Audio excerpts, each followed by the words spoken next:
Hey guys, it's Dr. Rick and welcome to another Functional Fitness Friday. I hope everybody had a great week and you're going to be doing something fun this weekend.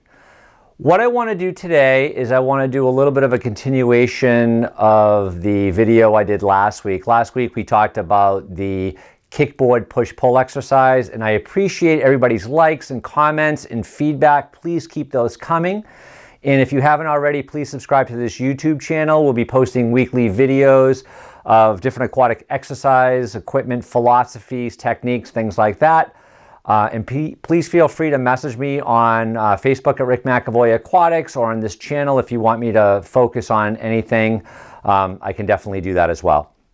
So today what we'll talk about is a alternating push-pull pattern integrating resistive exercise equipment. So whether you're using exercise equipment in the water, such as the Aqua Strength Bell, or you're going to use the Hydrotone Bell, or you want to use the H2X Exercise Bell, or the Aqualogics bells, or something that you like better. When you use aquatic resistive exercise equipment, it definitely creates a different dynamic to your training in the water.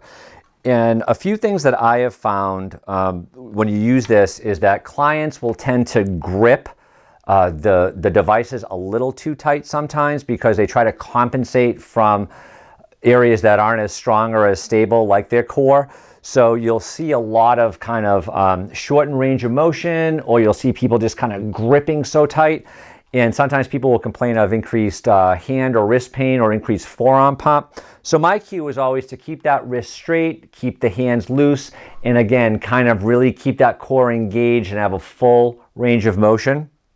So when we're looking at the alternating pattern, alternating push-pull pattern, again, we want to make sure that most of our motion is happening from the thoracic spine. A lot of times when I see people exercising in the water, we're seeing too much rotation happen from that lumbar spine. So just if we have like a quick review of anatomy, if we look at our hips really rotate fairly well. We have about 45 degrees of internal rotation from those hips. Our thoracic spine, we have about 35 degrees of rotation. Our lumbar spine really doesn't like to rotate all that much. I mean, I think total we have about 13 degrees of rotation. So, most rotation should be happening during your exercises. If you're doing rotary exercises from your hips or your thoracic spine, and your core should be fairly stable. The whole job of the core, especially like say during this exercise, is to isometrically contract to actually prevent rotation. So it should be an anti-rotator, not so much a rotator. So when we're looking at this exercise, the alternating push-pull with the resistive bells, your belly button should be facing forward, that core should be nice and engaged, and most of the rotation, or all of the rotation, should be happening from your thoracic spine.